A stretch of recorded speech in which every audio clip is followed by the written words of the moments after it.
Hello, Avatar fans, and welcome to the next episode of the Avatar Online podcast. This is going to be episode 298 of our regular shows, and we are recording this one on October 25th, 2025.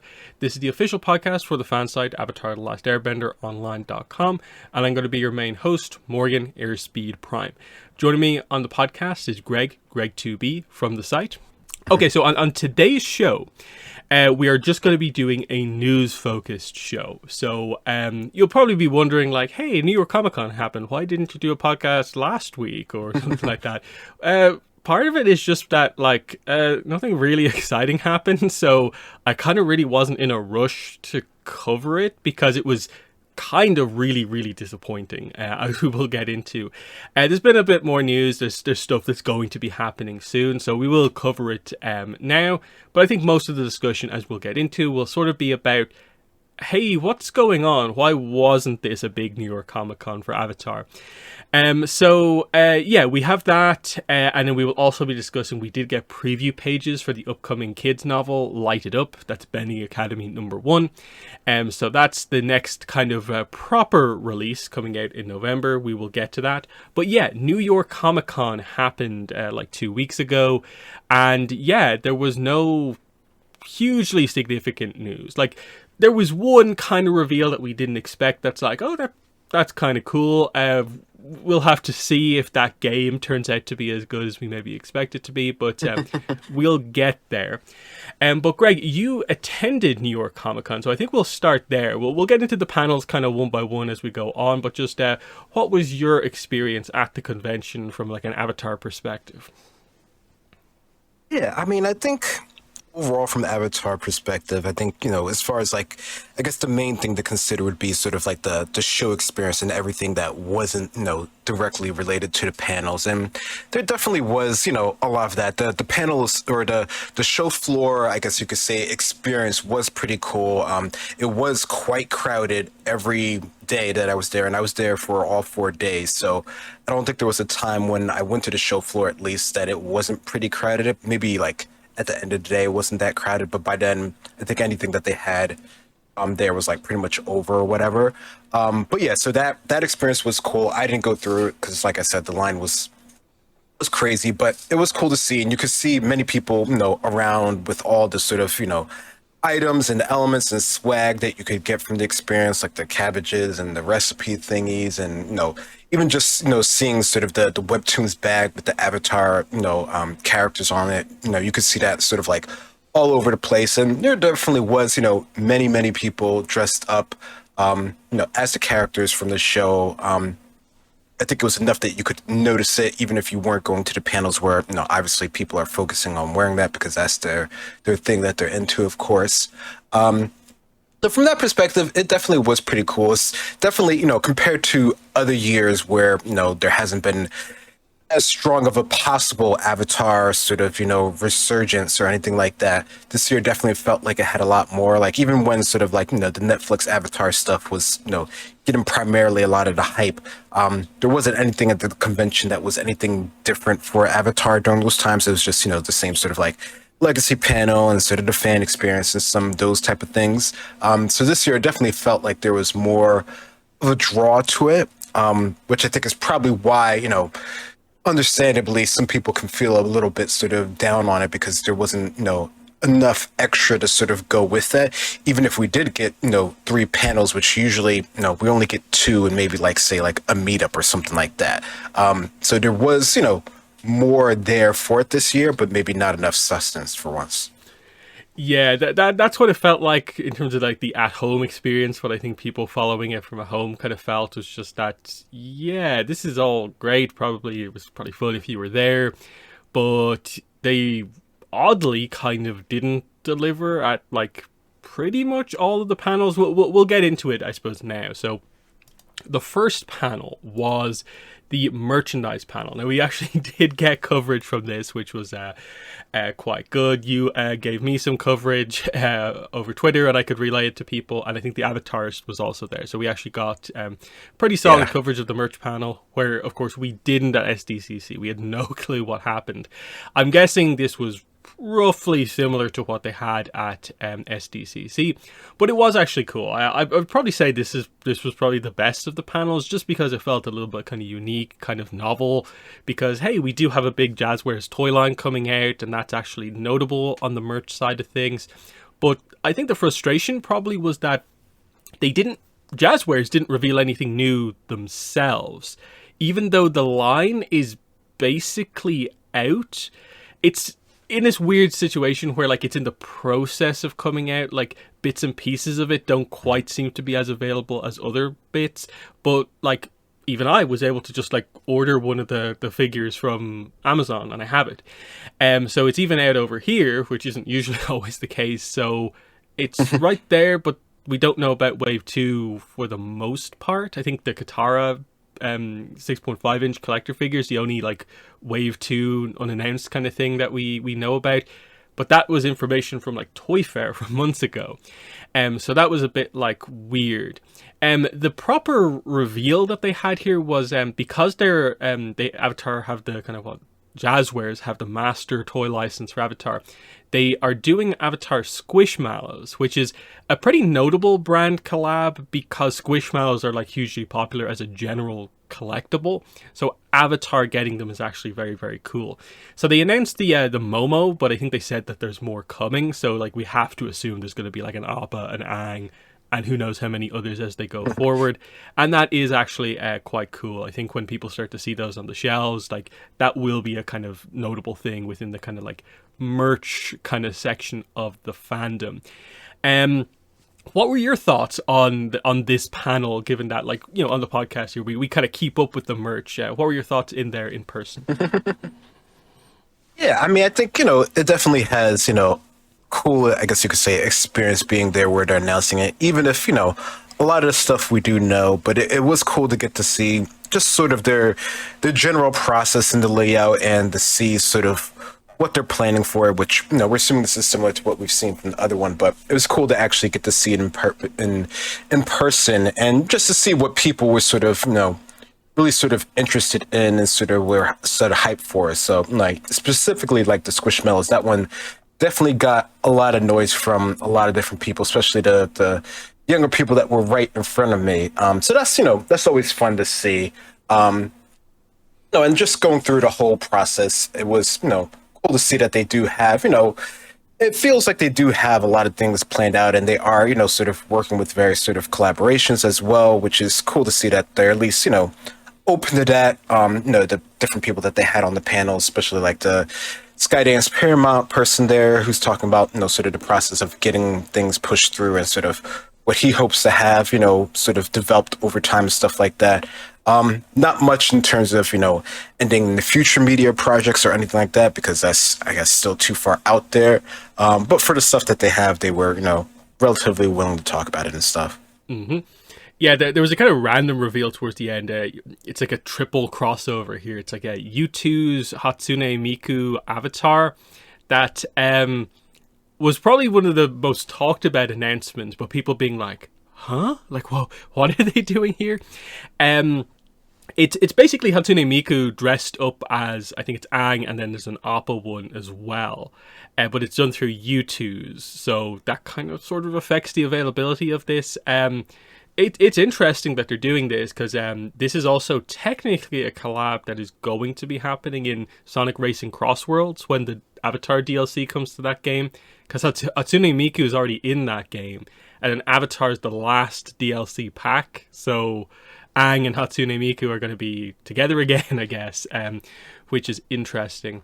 But yeah, the Jazzwares toy line is cool. I think they had the opportunity here to do something a little bit more impressive here in terms of showing off what this was, because I still think there's a lot of questions about, like, how many characters in each wave are you actually going to get through? Is there a plan, unlike some of the other companies, to do more than like 2 or 3 waves? Because we're at the point now where we have 2 or 3 different action figure lines over the last couple of years that have just disappeared. Are we going to ever get to like Mei and Ty Lee in the collector's action figure line, or are we just going to be going through different versions of Aang and Zuko for years and years? Also, the fact that it's Avatar Legends, are they going to do Korra at some point? Imagine that announcement if they did that, but we still don't know. that was sort of like the disappointment here is just not really bringing us in on the rest of their kind of plans. But I think what we'll maybe start to bring up at this point is that I think I got the sense from all of these panels that like the delay to the movie has affected like everything, including merchandise makers here. The reason why like there really was only like a couple of things that they had to cover here was because I'm assuming most of these companies that were already here, and then most companies that we don't know what they're working on, probably have stuff basically ready to go for the movie because it was originally planned for January, but now it's nearly a full year on in October. And they just can't talk about that yet because there's no official image for the movie out. They, of course, can't reveal their stuff through action figures yet. I don't know, did you get that sort of sense here that this was a little bit of a, this is all we have right now, we kind of have to fill out the whole panel with just some little bits and pieces that are here? I think overall, you definitely get that sort of sense. In this specific panel, at least for me, it didn't feel like that directly, even though I know that that's like the bigger scope. I think they had a lot to sort of talk about here. So compared to like sort of, I guess you could say like past panels and stuff like that, it didn't feel like they were like, trying to fill in like the gaps like I hear for the other one that I didn't go to. So, there's that to consider. I mean, they did have the whole thing at the end with the quizzes and stuff like that and the prizes, but that's pretty standard. And, that was actually run quite well for once. So I didn't, I think if you're here at this panel and you're not sort of aware of the larger scheme of things, which I think, is something to consider that, at these panels, not necessarily the people here, even though they are like, really good big fans and they're willing to dress up and stuff like that, they're not necessarily as aware of like 4 years ago Beast of Nations still isn't out or anything like that. So there's that to consider, that a lot of the news here is pretty new for some people, so that sort of plays into the factor here. But I think overall it definitely feels like there's something, I guess you could say, just bigger happening that we're not really aware of, or not as keyed into, which makes sense, I suppose. Mm-hmm. So yeah, that was the merch panel. I hope they continue to do these because I assume the merchandise lineup will be a lot more interesting like next year, where they can like I suppose show off toy lines related to the movie. The Jazzwares stuff is looking good so far from I think the general reception and what people have seen. It's just kind of about how expansive it gets with the character roster, multiple eras and stuff like that. So if they get the movie stuff out like in line with the movie, it's going to be a good situation for Avatar merch. For once, they might actually time the merchandise line properly overall here. Because even though I get the sense Jazzwares probably wish the movie was still in January just for the sales, coinciding it with the 20th anniversary is not a bad thing either. It's just that they probably have to stretch the line without the movie stuff a little bit longer than they wanted to, but we'll see what happens there. So then we go to the second panel, which is the publishing panel, and this is where things got really weird, because the news coming out of this panel was that they've partnered. I question if like is this publishing? I guess it is because it's kind of story stuff. Avatar and the app Calm, who do sleep stories, are doing Avatar sleep stories. Avatar Tea, Tales and Tides. You can listen to one of them. There's a link to one of them. It's about Momo. It's kind of weird. It's a sleep story if you're familiar with them. It's fine. It's not really new content necessarily as such. It kind of is, but like there's no real substance to it. It's like, okay. And then the other thing, even weirder, given that is the only other like announcement from the panel, was this Tony's thing. It's this like sound box thing where like it just makes Avatar noises and like lines of dialogue from Aang, and it seems like they got new dialogue recorded. I don't really know what the full situation with this was. It was a very odd announcement, given that we went in here expecting book announcements, comic announcements. We come out with like a merch announcement and then something about sleep stories. And the big thing here is that, of course, yeah, Abrams didn't announce a new novel. No new Chronicles of the Avatar, no new Avatar Legends. And then Dark Horse just went over the same stuff that they went over at SDCC and effectively didn't really give any other information. Now, I guess they clarified that the Korra comic is the same creative team as the Mako comic, which is sort of new, but we had already had confirmation that Alex Monique was on board. But yeah, the Kyoshi comic, no new information basically at all. I think they showed one other preview image, but it was very similar to some of the stuff we'd already seen before. So it doesn't give you much confidence about like progress, or like we have no sense for when these books are coming out. I think they said the Kyoshi Warrior comic is meant to be like announced soon, but I don't really know what that means because that word is borderline useless when you talk about like announcements. And yeah, that was basically it. Like, there was weirdness about, like, they had Rachel Silverstein on the panel, who this is like the third or fourth panel she's been on, and she's only done one 3-page like core story, the skyscrapers from Patterns in Time, and they just had her on multiple panels.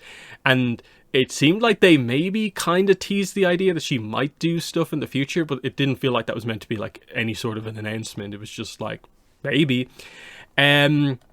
This is probably the most confusing, I think, thing of the whole weekend, in that, like, we'll get to the main panel and the lack of news there in a second, but I think that was expected maybe to a certain degree.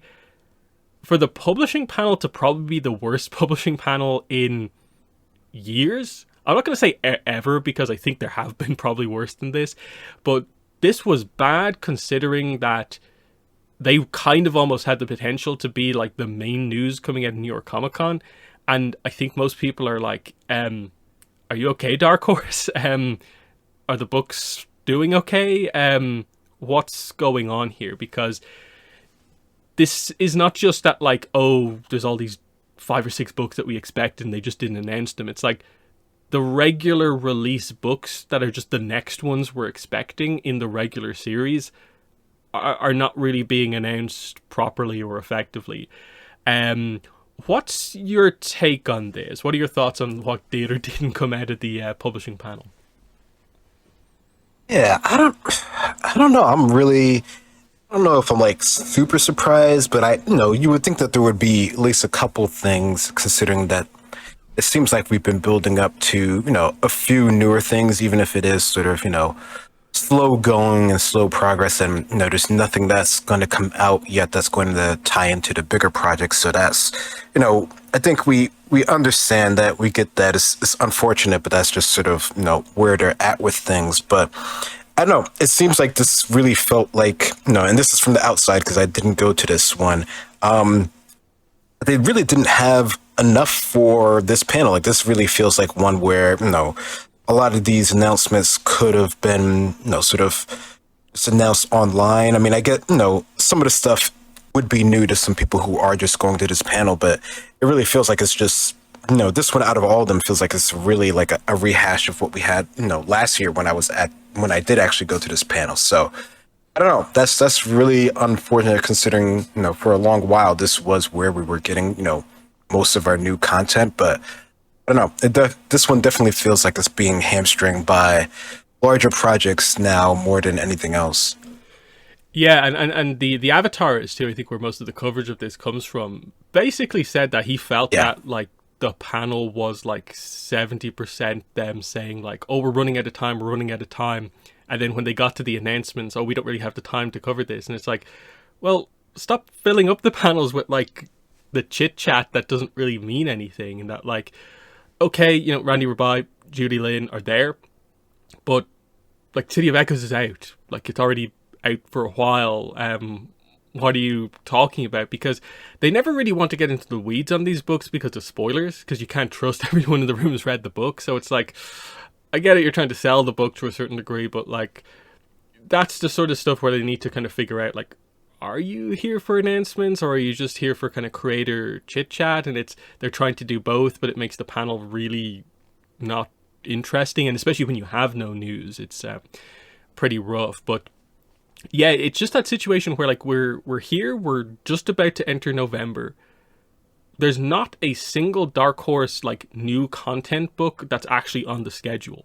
Now, we know the Kaya comic is coming. We know the Kyoshi Warrior comic is coming, but they're not on the schedule yet. Like we don't have a month for them, and I don't know. Based on the way the Mako comic went, the fact that they don't have a date for us, I'm kind of like, is that like what we would maybe expect if it was announced very soon? Is that going to be February, March, maybe April?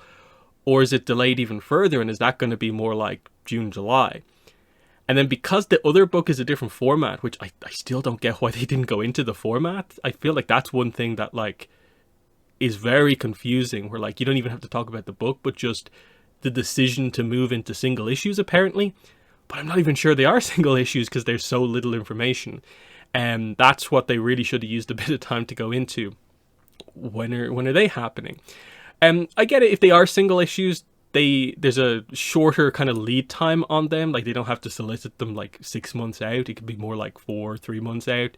But still, are we really going to like have like over a year, maybe a year and a quarter, where there's just no new Dark Horse book? It's weird that we're entering like unprecedented like delays with the comics when they probably should be at their peak. But like we've been talking about, do Dark Horse also have like books that they probably are working on in the background that are meant to like coincide with the release of the movie? And all the publishers are also dealing with the idea of like, if the movie was still coming out in January, we could have announced these books, but because it's October, we have to wait until, I don't know, maybe like May or something like that to even start talking about these books. And they just don't have anything to fill in the gap in between. It's kind of easier to see this, I think, with the other publishers, the kind of like less interesting books where if you're following those, you can sort of see stuff like the Amigurumi book, the Paint with Numbers book. They're all being delayed into much later 2026, even though we actually got a new batch of preview pages for the Paint with Water book that just like shows the book in physical, as in like it's done, it's ready to go. They're just choosing to release it like 9 months after they had originally planned to, because it'd be better positioned coming out like 2 months before the movie than randomly now at the end of the anniversary year. And then you can see that I think that's what a lot of the publishers are doing. They're just stretching their releases out to get through this kind of last kind of rough patch before we go big, I guess. But I don't think Dark Horse and Abrams kind of really have that excuse, because it's like, we have a regular line of comics that has been going for years. And even the novels now are getting to the point where they've been going for years. And it's like, why didn't you announce the like July book or tease it? You've done that before. I assumed it would have been Avatar Legends book 2. And now immediately their new plan feels like it's a little bit up in the air. Is there going to be 2 novels next year? One in July, one in December? Was that always meant to be the case with the books this year? Because everyone feels like December 30th for Awakening of Roku is a bit of a weird date. And I don't know, it just feels like something is happening that's really messy with even the regular books overall, which we maybe need to bring that up as well, is that I get it. They're at the point with Awakening of Roku where it's mostly just, okay, the previews will come out a few weeks before release and then it will come out. But we're missing the description for this book. We still don't have a proper description for this book yet. It still has like a placeholder one. And even though we got the one-line description from SDCC, it's weird to see a book that's this close not have like any information on it. And so there's questions about this book in terms of like, was it properly delayed, or have they just moved it for the City of Echoes book? What are your thoughts on just some of that stuff that's happening here, especially like the weirdness that's almost coming in with the novels now? Yeah, I mean, for the novels, I mean, it feels like, they usually, at least for the bigger ones, they do try to keep them, sort of spaced out, not all, bunch them together. So I wouldn't be surprised if that was sort of the reasoning behind moving it. I mean, I think I probably would have preferred, the Roku one before the other one, City of Echoes. But I get they're trying to sort of, I don't know, maybe sort of build up to it. But the idea that they don't, or the fact that they don't seem to really be, I don't know, as pushing as much or promoting as much, which I get it. We always talk about how, promoting the books is a bit sort of odd and, it's not sort of like a mainstay thing. So maybe they don't want to do this much and, maybe they don't like the idea of pushing the audiobooks, as much for whatever reason. So I don't know. I'm sure there's a whole bunch of sort of, marketing reasons and other stuff that we're not, privy to, and metrics and stuff like that. But it definitely feels like that's sort of been pushed to the wayside, and there's nothing really to compete with it. Like if the movie was still coming out at its original timing, then a lot of that I can maybe sort of understand because there's other things that would take sort of precedence. But there's not anymore. So I don't know. It's a bit sort of weird to see how this is sort of falling through on things, and going along with just sort of the comics and Dark Horse in general, where the process lies for a lot of that stuff. Because I mean, we don't know if there is a bunch of sort of tie-in media from some of the bigger publishers that would have really been keen on us sort of seeing. So I don't know. It definitely feels like there's a lot out there that we're not, we don't see. Yeah, and then one thing actually I thought was quite interesting with this one is that I don't believe they really touched on much of any of the like Random House books at the publishing panel, really, like they usually did. I think even at SDCC they mentioned some of this stuff, like I Am Saga, those type of books. They didn't even go into that, which I think they're the most obvious example where we literally have their marketing plans from like the Edelweiss listing, where like they're planning to release a step into reading book for the Aang movie. They have an Aang movie slate of like 5 books that they want to release, and obviously they can't talk about them yet until the months leading up to October. So yeah, we'll see how things go, but that was kind of how it happened there. And then yeah, do you have any thoughts on the whole Sleep Stories and the weird soundbox thing that they actually did announce? Yeah, I saw that. I mean, I don't know, with the calm and that sort of stories, I mean, that could be cool. I mean, I don't think, I mean, I don't know. I mean, I guess this is like, they're at the point now where they're just trying to like, sort of like do collaborations just to sort of do collaborations, which I get it. It's a semi-popular property. It's been around for a while. It has a lot of people who are older now, like us, who, can understand sort of the idea behind some of that stuff, and or have kids where they can use sort of the Toonie box for, which is primarily what that's sort of for. So I get they're sort of they're trying to cover all their bases, right? Like they're trying to get the people that are really old and the people that are really young to sort of bring them into things. It just feels like that's not really like as important. Like that's not like that doesn't feel like that's something that would be really big enough to sort of be announced at a con. Like, it's a cool thing that they're doing, and it's a neat collaboration, and I'm sure many people probably will get it, especially for the kids. Like, everyone gets everything for the kids, so like that's not like an odd thing to see. It definitely feels like it's sort of like bottom of the barrel collaborations in terms of getting that stuff out there. I mean, it could be cool. The calm stuff could be cool. I've seen the one for Headspace and Star Wars, and it is neat. That doesn't feel like that's a cool thing to sort of talk about at a convention per se, where there's other things that we would expect to sort of come out that's like new and interesting, or at least sort of like an offshoot of something new. So I don't know.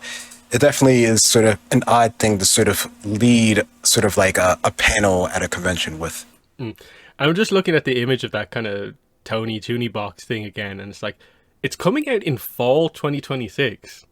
So like that's one of the latest things that we have like announced for Avatar, like full stop basically, and that actually has some sort of a schedule to it. So it's a bit like, okay, like you wanted to announce something here because it would have been weird if you had nothing. Yeah, but yeah, this sounds the bottom of the barrel feels like that's the right way to describe it. And I think the reaction to this panel from everyone online was also just like, yikes, because I think it was the one sort of like guarantee. It felt like the one, this is the stable thing, is the publishing, like that this should deliver, it always delivers. And so for them to not, for like the first time in a while, feels really bad. And it makes it feel like there is something weird going on that we don't know about. But as we're talking about, it probably just is something to do with, we're getting close, but we're still not close enough to the Avatar Studios stuff, and we just have this weird, like 6 to 9 month gap that they're struggling to deal with. That was always going to be there when you kind of have a unexpected delay like that.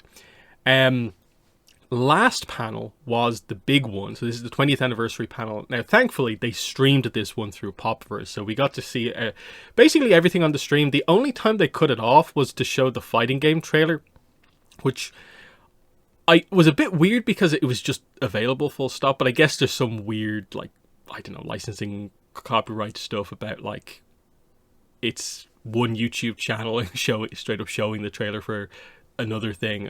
It's weird, but we got to see it. It wasn't like hidden for people only at the panel. And it is interesting to get to see these ones, even though, like, by all accounts, this was in essence the exact same panel they did at San Diego Comic-Con, like basically scripted out from what I could tell. If you followed the coverage of SDCC, they did script readings for all of the same episodes. The only difference really here was that there was no Mike at the panel.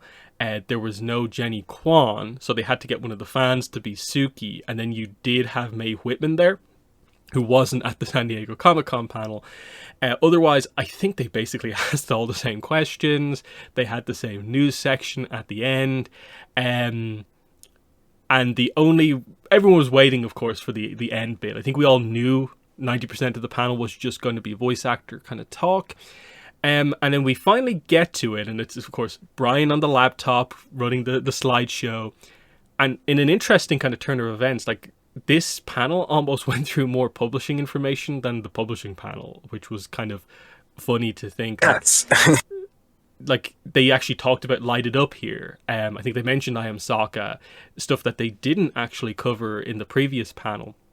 But of course, they eventually get to the newer stuff. You know, they talk about Avatar Magic the Gathering is going to happen. And then they mention the first actual announcement, which is the Avatar fighting game. Now, interestingly, this is the game that we all thought was cancelled. Our information going into this panel was that this game was cancelled. This was previously from Maximum Entertainment. It was announced like a year ago, but then it got silently cancelled. We only heard about it through like literally financial reports from Maximum Entertainment, but now it's back under a new developer, which is the Gameplay Group International, who seem to, their whole thing in a way is that they kind of resurrect games that are just going to be thrown out basically otherwise. So the game is back. It is scheduled for summer 2026, and it's called, because we didn't have a name previously, now this is the working title so it might change, Avatar Legends: The Fighting Game. We got a quick trailer here just showing off a couple of the characters. We have like Aang and Korra primarily. They show off Zuko as well. They skim through the fact that, like, okay, Sokka, Toph, Katara, they're also kind of going to be here. So we know a few of the characters. The Steam page for this is up and it has a bit more information. There's going to be 12 playable characters at launch, more coming. It says many more via a seasonal model. There is going to be a single player campaign that will have an original narrative. There's going to be like a gallery mode. They really highlight that the net code for this game is going to be best in class. There's going to be cross-play. It's basically available on everything except the Switch 1. They're specifying that it's not on the Switch 1, but it's on effectively all the other systems. That's good. And yeah, they really emphasize that they're doing everything in hand-drawn 2D. Special moves, a flow system, movement centric. It looks very interesting and cool. It's hard to get a sense for, like, is this like a low budget game that they're just making particularly good quality with the kind of resources that they have, or is this like a mid-budget game that actually could be something more? We haven't seen enough of it, but what were your thoughts on this as the main New York Comic-Con announcement? Yeah, I mean, you know, as far as like being there and stuff, it definitely got a lot of hype when it was sort of announced there, but that's just sort of par for the course for anything at sort of the convention there. But overall, I mean, just sort of getting the idea that we're this game is coming out, that it hasn't been completely sort of scrapped. It was sort of revived essentially. I think that is pretty cool. I mean, I think we're always looking forward towards new properties and new games. I know, it's not necessarily the one that a lot of people have in mind in terms of, getting an Avatar game, but, this is one that we knew about. It was sort of, on the docket. So it definitely was cool to see it actually get announced. And, just looking at it from, the little bit of the trailer, it definitely looks interesting. There's definitely, very huge sort of varying sort of ideas and opinions on it, as there is with any sort of, media property in general. So I think it's definitely something that we really need to sort of see full stop how it actually looks when it comes out. So definitely, I don't know in terms of like you're saying, sort of like, what would be sort of the budget for this game? Is this sort of like, I mean, obviously it's not AAA or anything like that, but, what is sort of, sort of the tier list of, this games in terms of budget and what we're sort of getting it? I mean, the idea that it's only getting sort of like 12 characters out of, sort of the, hundreds and stuff that there could be in Avatar, that says a lot about it, I guess you could say, to start off with, even if it is going to expand out as well. And it seems like it has the seasonal pass, so there's some sort of live gameplay development interaction with it as well, so there's that to consider as well. It'll really be interesting to see the longevity of this game, because that's sort of how a lot of these things work, like if it has any sort of like staying power, especially outside of the Avatar fandom, which it would definitely need in order to keep itself going. But I think from the initial look from it, it's definitely pretty cool. It definitely feels like it's part of the show. So I think that's probably something that they emphasized a lot on it, which I think will help it a lot, at least for fans. Mm-hmm. And it was cool watching, like I suppose videos came out afterwards, because we didn't get to see the actual video of this, but like the reaction to this trailer was actually quite good, and especially like when Korra popped up, like she got, I think, the biggest like reaction from anything from this. Partly because like there is a bit of a sense that like this year kind of Korra feels a little bit kind of forgotten overall. There's not a lot of Korra merch. There was a Korra comic, but it was so early in the year, not followed up by anything. So it is cool to see her kind of be here, and actually, yeah, people like that. Like that, it's unique to get more Korra stuff. So, that is cool. It means there's at least 2 eras in the game. There have been leaks about this game. Now, the leaks are confirmed. They are actual real leaks. I'll go over them a little bit, because it is interesting to give you a sense for maybe what the plan is. The leaked stuff, and again, this is when it was back under Maximum Entertainment, they're pretty early leaks. The plan was for like 18 characters, so I guess 12 plus 6. Has it changed? Like they say 12 plus many more. That feels like a little bit more than 6. So maybe the plans are more solidified now that it's delayed by a year. They might be able to tie some stuff into the movie later on. Who knows? Maybe more than that. That's interesting.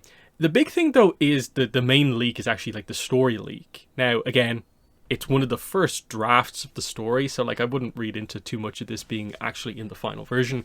But it seems like the idea for the story is that they're going down some sort of a multi-era crossover type situation, as the trailer would suggest, with Korra being there interacting with Aang. But the leaks involved 4 eras. It involved Aang, Korra, Wan, and Kyoshi. With like the villain of the story being a Kyoshi era villain, which is very, very interesting. Now, the leak presents a rather ambitious, kind of crazy, like Avengers Endgame style story where like everything's happening. It's like the fate of the world times 3, and it seems so wildly over the top, but it seems ambitious and uses the kind of premise like at least somewhat well. There is feedback on some of these documents kind of very much getting across the idea, okay, a lot of this is going to change. Joan Hilty and Mike DiMartino immediately are wanting stuff changed, and I'm assuming it won't be this ambitious, because some of the feedback even involves like, hey, how are you going to tell this story? Like, this would imply like tons of really long 2D animated cutscenes. is that within the like scope of this game? And that's where like, is it high budget and it can do that, or actually, yeah, we don't want to do this crazy adventurous story if we can't like show it well. So I'm guessing they'll calm down with some of that stuff, but it does seem like it's going to have some sort of a multi-era crossover thing with this like idea of this like rift into this kind of world where like all the eras are stacked on top of each other almost. And that's their kind of way to explain why that rift universe is made up of like stages from all the different eras and not like an entirely new kind of environment. So I'm interested in that. That is certainly one way to make the game have legs that actually it lasts more than a few weeks, is that if the story does get rolled out across multiple seasons, if it is a little bit ambitious, that's cool, because you can do a thing where you introduce a new character as the story reaches another stage and kind of go in that direction. That could be exciting.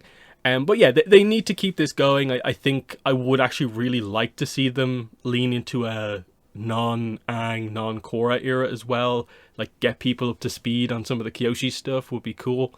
And then Wan being included would be really fantastic. In the trailer, you can see that there is some Wan stuff there, because when they show Sokka, he's on the Wan Spirit Oasis stage from Beginnings, which is not an area Korra goes to. It's specifically like the Spirit Oasis from that episode. So that's interesting.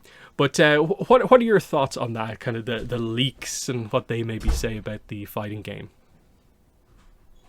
Yeah, I mean, I think, considering that these sort of leaks were sort of early on in the sort of previous sort of development scheme, it definitely seems like they had a lot of hope for the game and a lot of sort of big ideas, which I think is pretty cool. I think it's, good to sort of start on high and then maybe sort of scale back as things sort of go. So it definitely will be interesting to see how, the story sort of actually plays out. And I think if they do some sort of, crossover between the realms, which is, I don't know, that feels like that's sort of pretty typical for fighting games to have that sort of mechanic, especially when people come from different sort of eras. So that itself sounds like it could work well. And, it doesn't have to be anything, obviously canon or anything like that. It just has to work well within the confines of this sort of fighting game. And I think that'll definitely help it have some sort of interest to it. And, the fact that there will be, single player story campaign, that'll get people who, might not necessarily be in the fighting games, such as myself, to actually sort of try it out and see how it plays and stuff like that. So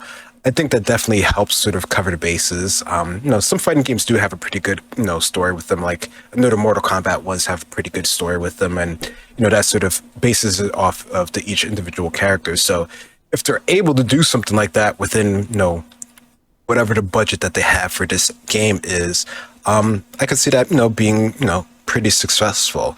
It'll be interesting to see how that's changed now, since that was quite a while ago. So I hope they were able to keep, some of those ideas here. And I don't know if this is sort of like the idea of it being sort of an evolving story over time, that definitely does make it, pretty intriguing. I just, whenever we hear stuff like that, I'm always just worried about sort of like, how long is it going to last? Is it going to ever get to sort of the end of the story idea that they actually have? We've seen that sort of fall apart with the mobile games and stuff like that. So unless this is going to do any better than that, I don't know how that's going to fare as sort of like having this sort of live service model in the game. And I think that's sort of a scary word for a lot of people nowadays with how things turn out in long term for games. So I don't know. I hope they have most of that sort of already done and gone, so that, we're not sort of like left to the wayside if that's sort of really how that's dependent on. So I don't know. I guess that's just sort of the chance you have to take with these sort of games is, just sort of how long will they be there and what will happen overall. I mean, even the original Korra game, you can't actually get that anymore. Yep, that's one thing, definitely.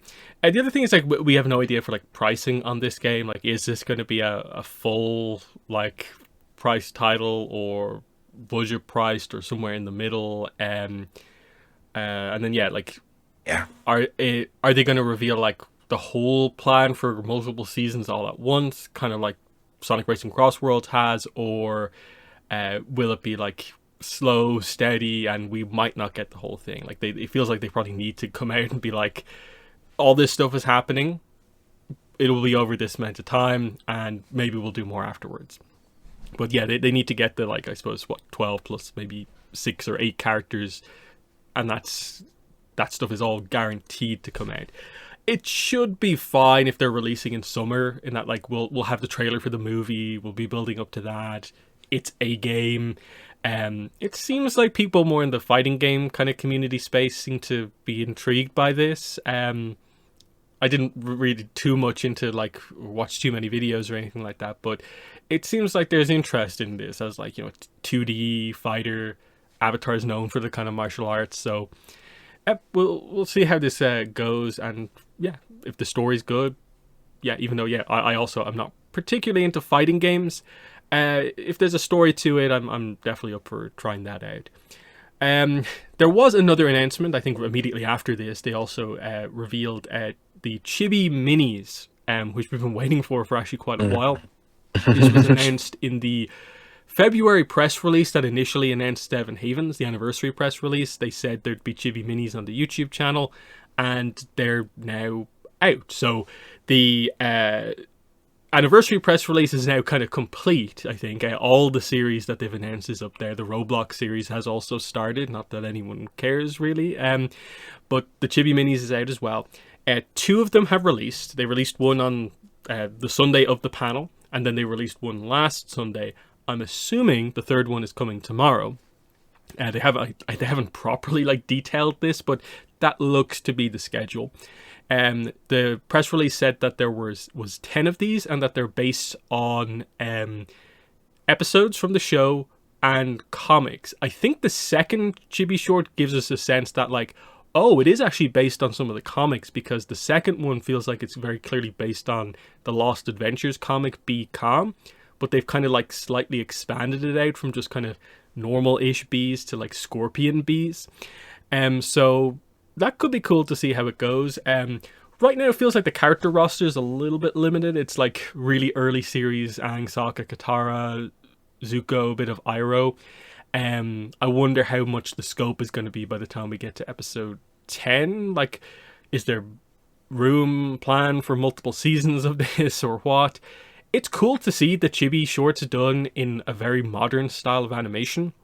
There's no voice acting in it, but it's fun. Like, they're like three-ish minutes. There's nothing, I think, crazy in them so far, because it's mostly based on already known material, and they don't seem to be going as crazy as they did with the original Chibi shorts, but we'll see how it goes. But what have your thoughts been on the Chibi shorts finally coming out? Yeah, I mean, I'm glad that, they actually sort of pushed that through. It's nice just to get to see sort of like new original-ish sort of content coming out for Avatar in general. And they're fun. They're fine. I mean, you definitely get the sense that they don't have sort of the same, sort of animation group behind it as sort of the original ones. They work within the context of what they're sort of going for. The stories are cute. They're pretty sort of clear cut with what they're sort of going for here. So I think in terms of that, they do work pretty well, if that's what they're sort of going for here. So I do hope that they expand them out a little bit more and we get more characters involved with them and stuff like that. I think that would definitely be really cool to get to see sort of how different ones sort of interact, and if we can get characters from other eras if they ever go for, that sort of, crossover type of feel with them. So there's a lot they can do with it. Just hoping that they keep it going. Mm-hmm. Then they got into the section we were all waiting for, which is like Avatar Studios project. And now, remember, there's only like 2-3 minutes left in the panel at this point. I think they've actually gone a little bit over time at this point. With the Aang movie, he shows the logo. He says that, I forget the exact wording, but he basically says that, like, I wanted to show something, I asked, but they wouldn't let me, or something along the lines of that. Making it clear that he wanted to show, Mike and Brian, I guess, did, but I guess Paramount said no, which is a little bit different than a SDCC, where they more seem to present the idea almost that, like, they didn't have anything ready to show. Whereas here it's like we wanted to, but the high-ups wouldn't let us. And I'm glad he at least said that, because if he had just said we can't show anything and left it as like almost Mike and Brian were maybe responsible for this, it would have come across a bit weird. But at least I think putting it on Paramount makes it a bit clear. It ties into the whole idea of, okay, it's the movie, it's the big budget movie, it's the first project. Paramount want to be in charge of the marketing. They want to decide all the steps in terms of when stuff actually gets revealed. And I guess from their point of view, they don't overly value the kind of positive fan engagement they'd get out of the New York Comic Con hype reveal. They want to save everything for the proper marketing build-up, I guess, much closer to the time, which lines up with the way they've been doing all their other movie marketing for their other stuff, which is basically 4-ish months before release. There's a trailer, and everything happens more or less after that, with very minimal stuff happening before that kind of 4 months to go situation, which leaves us at like just before SDCC next year as being maybe when we expect stuff to properly ramp up. Still don't have a clue when they're actually going to maybe reveal something more significant, because I'd be still very surprised if they wait all the way until San Diego Comic-Con to reveal anything about the movie. Like, it feels like there has to be at least a basic secondary reveal before then, but not really sure what to make of that. What were your thoughts on the lack of an Aang movie announcement here, and especially, I suppose, Brian specifying that he wanted to give us something? Yeah. I'm not surprised that he wanted to show something and would be sort of willing to show stuff. Because that definitely feels like sort of the character that he would be in terms of doing stuff. But yeah, there are obviously higher powers involved that have, different sort of ideas and goals of how, sort of the news and the information for that's actually going to sort of come out. So personally, I'm not surprised that we didn't get anything here. I'm almost sort of surprised that, they even bothered to sort of say as much as they did say about it, which was, very little. So yeah, I mean, that's sort of how, this is planning to go here. But in terms of like, when they'll actually say some information, I mean, honestly, I wouldn't be surprised if we don't get sort of like main thing about the movie until San Diego Comic-Con next year, because that feels like that would be more in line in terms of, when it actually sort of comes out and stuff like that. So I would maybe think that they would show maybe, something a little bit earlier before, just to sort of ramp up hype and stuff like that. Like, I could see them sort of starting the machine, like, maybe a month or two before, something like that. There are earlier conventions, which I'm sure, by then they'll probably have something to sort of say about it there. Will we see anything from them? Because a lot of those are sort of closed events, more or less, despite, us sometimes getting leaks from those events. No, I could see sort of things sort of start to trickle at one of those, like CinemaCon and stuff like that.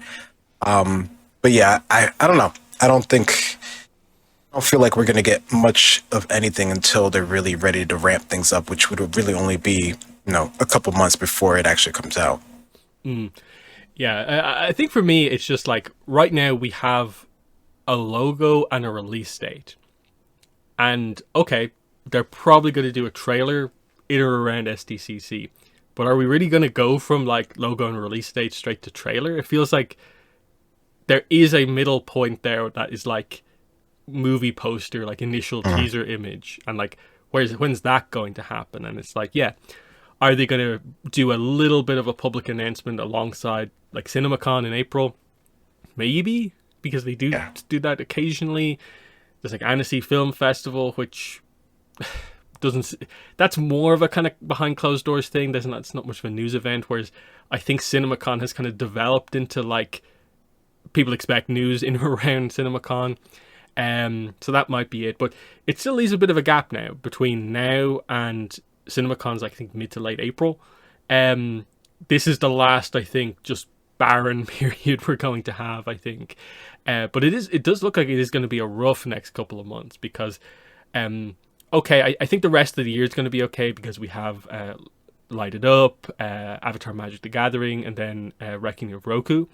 But I think January, February, March, and probably most of April are maybe going to be among some of the weakest months we've maybe ever had for Avatar, especially if Dark Horse don't announce any of their books for any of those months. Um, Now, obviously, I get the impression after that, it's going to be probably a super packed, probably like May, June, July, and especially post SDCC, things are going to super kick off. Um, but it does feel like they missed a little bit of an opportunity to do something here. Just because New York Comic Con is going to happen like the week the movie comes out next year. Like, I think that, like, was it the second day of the convention? I think is the release date for the movie. So like, that's a weird one in terms of like, I can't remember the last time any like big thing has happened like that, where it's the convention has happened on the week of the movie, and then like, how are they going to do coverage there? I guess that'd be the time to have the full cast maybe at one of these conventions. But I don't know. What are your thoughts on that timing actually for like next New York Comic Con? It's like as the movie releases. Yeah, no, I mean, there's a lot they could do with it, but would they be, sort of willing to do it and stuff like that? I mean, I definitely could see them doing something, if they had like sort of the cast and stuff like that in the area, or the ones that are in the area, sort of have some sort of panel about it. I mean, if this wasn't such a sort of like, going to be sort of like a traditional movie release, it would be really cool if they had like a screening at the convention. I mean, that's, plenty of times that happens. I went to this Comic Con where they screened the premiere of the movie at the convention. But considering this is from, Paramount and Skydance, it doesn't feel like that's something that they would do there, which is unfortunate because I think that would create like such hype if they were to do it in that sort of environment. So that's unfortunate, but I don't know. I think they could do a lot of different things where they sort of tie into sort of the movie's release and stuff like that. Even if they can't do, anything directly to showing it. I mean, I don't know. Maybe if they could give like earlier sneak previews and stuff like that, but it's such close and so there that they're probably just going to sort of hold people to sort of just, go see it, go see it, go see it, which, we will anyway, but I don't know. It feels like there's definitely potential for them to do stuff to tie in with it. Even if it isn't sort of showing it directly there. But yeah, it is sort of an interesting timing to have it sort of so close there and overlap. I don't know. I mean, maybe they could do sort of some sort of like meetup fan event where everyone goes and sees it. I mean, I think that would be really cool to have that as well. Even if it is so close that's sort of like to actually go and see it. So I mean, that's cool and also kind of chaotic to do. So I don't know. There's stuff they can do with it, even if it is sort of overlapping so much. Yeah, because like you could come up with that idea. Like if you do have the full cast there, that they're like, okay, like one cast member goes to this theater, one to the other one, and they just like, yeah, do you want to attend a showing the day of release with one of the cast members? Well, here's like 5-6 places where they're doing it. Probably really hard to organize, but at the very least, you expect that they'll do probably something equivalent in terms of a big show floor presence, but it would be Ang movie stuff this time out, and just having, I guess, like the big standees of like the newer, older designs is going to be very different than what was there this year, where it was all ATLA focused still, and that's just interesting and exciting. The other, I suppose, big point is like, is it the first of 3 Ang movies? What is the deal with the second movie? Like, they're probably going to have to say something about that before the first one comes out, especially if it's meant to be like a sequel, and there'd be an expectation where like, yeah, that there might need to give some first details on that if something along the lines is happening there. And then yeah, Seven Havens they probably have to start talking about it there, because that would be getting close to 2027, which is the year we're expecting it to release, and that's something you could do at what we assume will be maybe the second Avatar Studios panel, because I assume the first one is at SDCC. We're going to be getting there eventually. It's just that I suppose like they could have changed, I think, the atmosphere for the next probably couple of months by just revealing something very small about the Aang movie, but they chose not to, which was a little bit frustrating. And then it kind of puts a little bit of pressure on the marketing to be like, why didn't you do anything here? This just looks like pretty standard movie marketing. Like, you're not really doing anything special. Why did you hold back? Whereas at least you could have generated some big kind of viral moments and had people discover that the movie exists through like an initial image reveal here. Whereas I think a lot of people still don't have a clue about the movie because it's just a logo. Have people even seen the logo? I don't really know. That whole sort of situation. But that was basically it. They did show the same Seven Havens image again as SDCC. But by the time they got this out there, I think Brian was basically just like, you've probably all seen this already. We're like 3 minutes over time. Yeah. And they pretty much wrapped it up at that point. Like, he didn't say, I think, anything new about Seven Havens. Because I think he realized it was more important, I think, to just say what he said about the Ang movie. It's not his fault they can't show anything. And okay, we are done. It's a bit frustrating, but like I said, I think my bigger disappointment was probably on the publishing side of things with mostly Dark Horse. But yeah, still, I think the main panel being a little bit of a miss is a bit unfortunate. Makes me sort of question a little bit, like, you know, the surprise Seven Havens announcement at SDCC is like some of the timing of some of that stuff is very weird, but it's fine, I guess. We do have some stuff like I just talked about for the rest of the year, but yeah, I think the early part of next year is not shaping up super well. But I also maybe understand that to a certain degree, because I think the other side of the marketing is that they probably want to avoid doing stuff in like December because James Cameron's Avatar #3 is out in December. And that's basically the reason the Ang movie doesn't have Avatar in the title. So they maybe wanted to avoid that confusion, maybe overly talking about it. And I'm assuming that's what they're going to do. Like, they're going to avoid most of December and January kind of doing anything with the movie just to get out of the way of that movie. And then they probably want to also leave space somewhat early in the year for Netflix Avatar Season 2, whenever that's coming. Because again, we know they are, even though like it's not under Avatar Studios, I think we know Netflix and Avatar Studios are working together to time the releases of things so that they don't like trip over each other. So what's the right point in the year to release Season 2 of that show? Because you don't want it to be too close to October or you might confuse people. But you don't want it to be maybe too far away where you don't like benefit from it. So that's going to be an interesting decision as well. I suppose just on that point, do you have any thoughts on when you think Season 2 will come out to create some sort of a coordinated thing with the live action and the new stuff?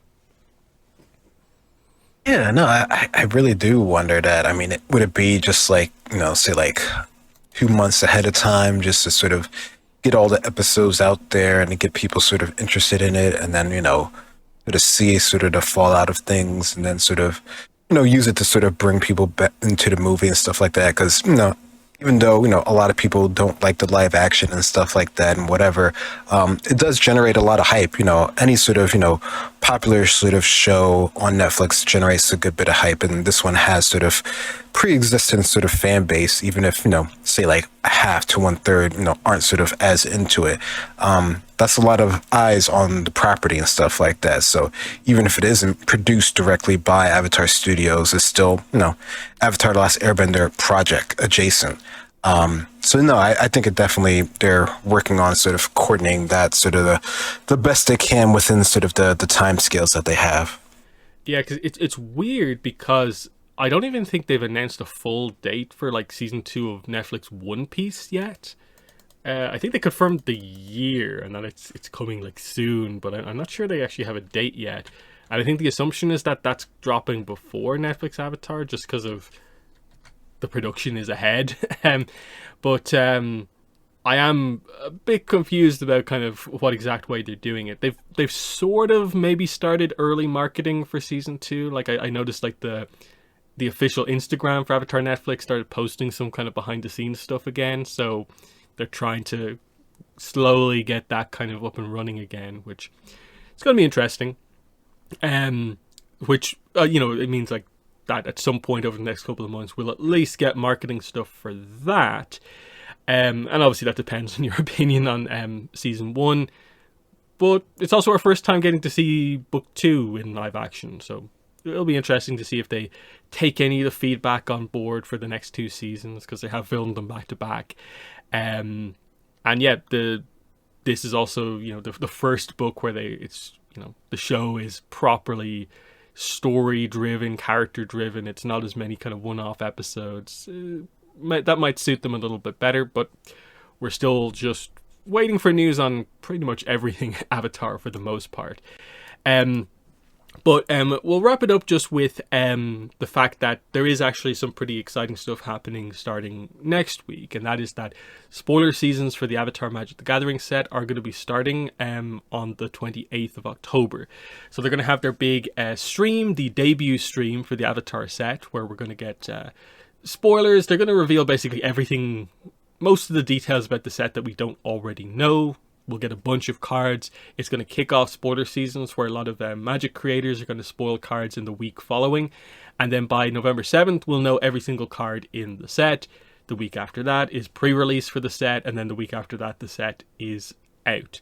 So we're going to get to see so much new art for all this stuff. We'll get to see what characters are and are not included.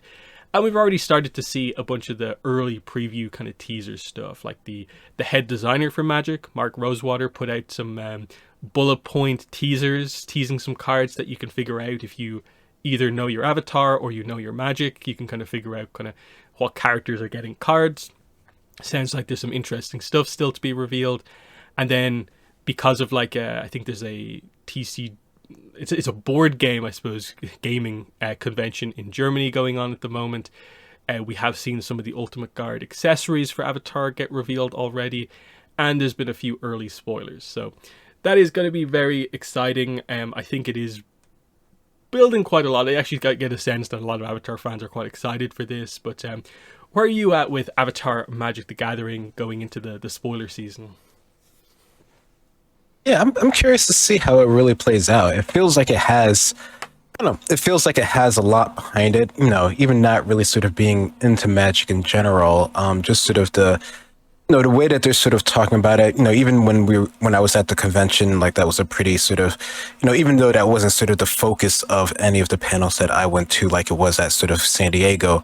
It still was talked about. It still was explained. Sort of some of the ideas behind the cards and sort of how they developed them and stuff like that. So there's a huge amount of stuff that really goes into it. So I am really, really sort of curious to see how it plays out and if it sort of stays around for a while and how the cards are actually used in gameplay and stuff like that, and what the other cards actually are. Because to me, it feels like they have like a ton out already that you can see on the site and stuff for the ones that they have and sort of the art and stuff with it. So it already feels like there's a lot. So I can only sort of imagine sort of how much more we're going to sort of get out of it, and to see people actually sort of pick them out and sort of use them and stuff like that. So I'm pretty curious to see how that plays out. It feels like it's a really big thing that I wouldn't necessarily had expected.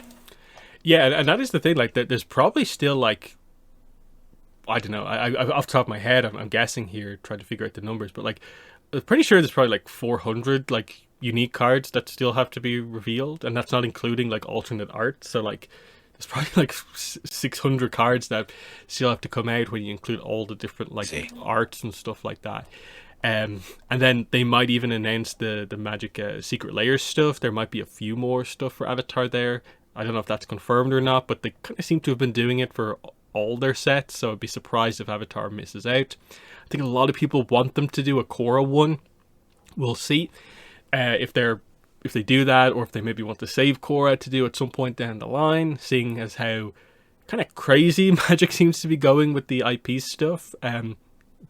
To the point where I think a lot of Magic fans are quite annoyed about it, because like the current Spider-Man set doesn't seem to have gone down super well. It's like sold well, but like I don't get the impression that Magic fans are particularly enthused by maybe some of the set design there. But interestingly, it seems like there's really weird restrictions with the Marvel license that they don't have with the Avatar license.